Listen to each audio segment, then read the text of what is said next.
banyak orang di Indonesia ini yang mengaku bahwa dia Habib dan keturunan Rasulullah. Padahal di negara-negara Arab nggak ada yang seperti itu, nggak ada yang mengaku bahwa dia keturunan Rasulullah dan nggak ada yang mengaku bahwa dia Habib, karena nggak ada yang tahu bahwa dia keturunan Rasulullah atau enggak. Ya kita semua berharap bahwa kita dari umat Muhammad, keturunan Rasul. Kita semua berharap itu, tapi kita nggak tahu hal seperti itu. Nah, jadi di Indonesia ini yang mengaku bahwa dia Habib dan mengaku bahwa dia keturunan Rasulullah dihormati banget, dicium tangannya, diminum bekas mulutnya, diminta doanya dan menjadikannya seperti wali. Gimana melakukan hal seperti itu? Dan kalau dia dikuburkan, kalau sudah meninggal dan dikuburkan, didatangi kuburannya, dihiasi kuburannya, ditaruh uang-uang di tempat kuburannya itu, diminta doanya seperti kalau dia wali beneran, dan apa semua itu? Apa semua itu? Coba kalian pikirkan. Abdurrahman As-Segaf bin Muhammad Maulad Dawileh, di luar bulan Ramadan beliau membaca Al-Quran dan menghatamkan Al-Quran sehari 8 kali, saudara. Pagi 4 kali, malam 4 kali beliau menghatamkan Al-Quran di luar bulan suci Ramadan. Masuk bulan suci Ramadan, setiap 1 rakaat beliau sekali menghatamkan Al-Quran. 1 rakaat 1 kali menghatamkan Al-Quran. 1 rakaat 1 kali menghatamkan Al-Quran, baik salat fardu maupun salat sunnahnya.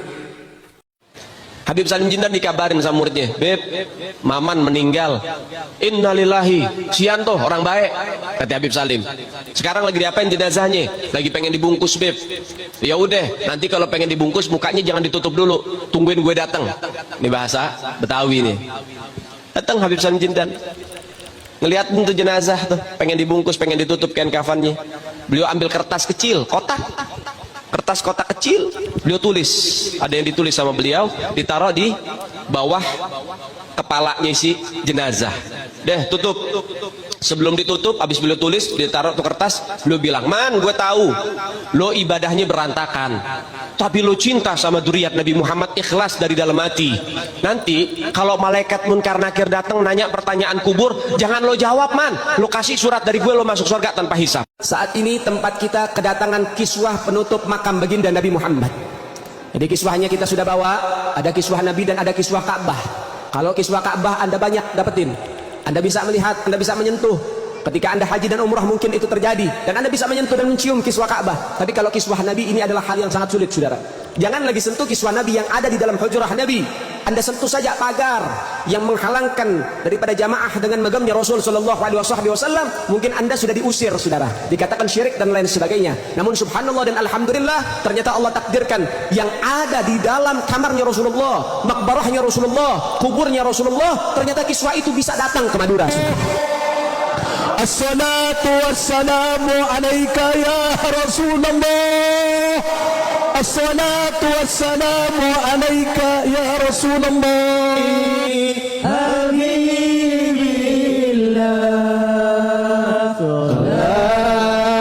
Habaib datang ke Indonesia bukan untuk meraup daripada harta, enggak. Kami tidak mencari jabatan, enggak. Kenapa? Itu bukan didikan dari keluarga kami.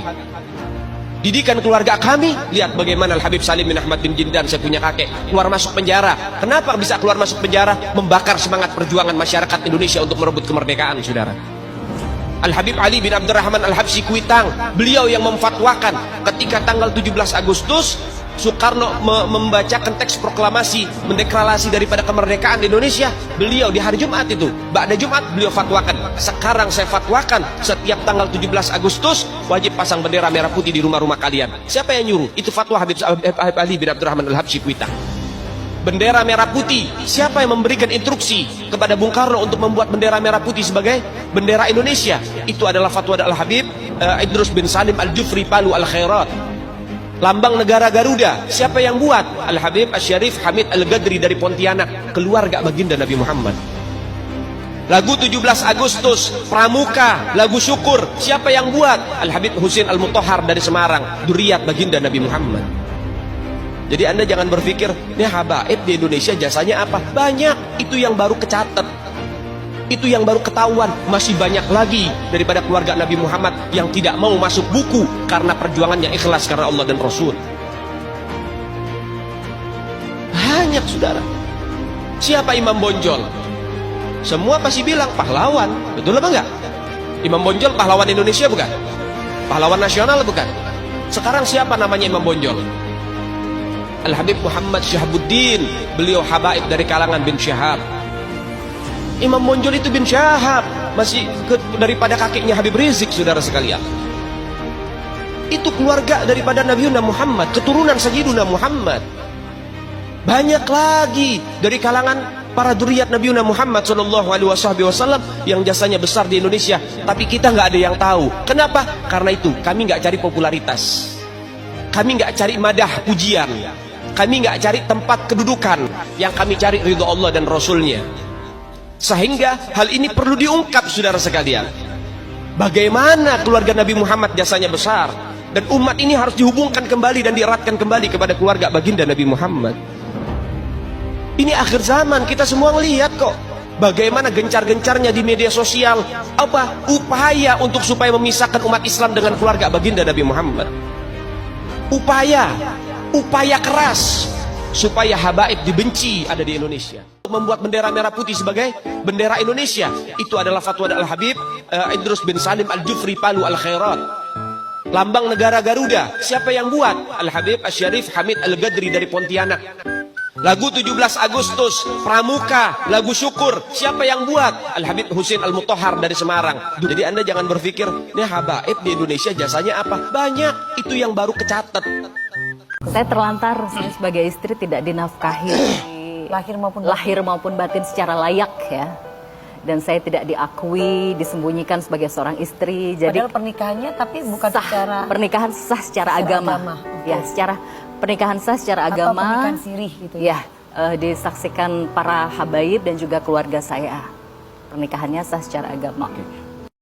Penelantaran itu terjadi setelah berapa lama menikah? Saya menikah tahun 2021 ya.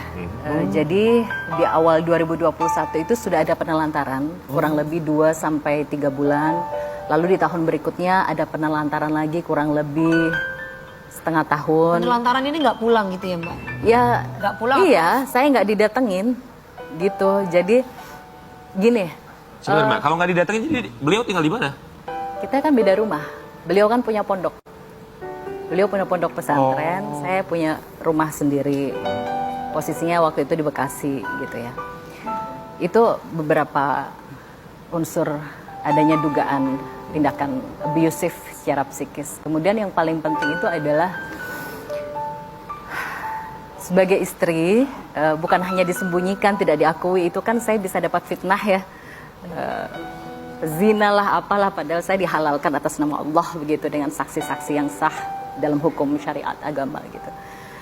Cuman yang membuat saya benar-benar hancur, ditelantarkan itu sudah hancur sih. Betul, ya. Betul. Gimana sih seorang istri nggak didatengin, nggak dinafkahi lahir batin secara layak, nggak diakui, disembunyikan, itu sudah menghantam mental saya.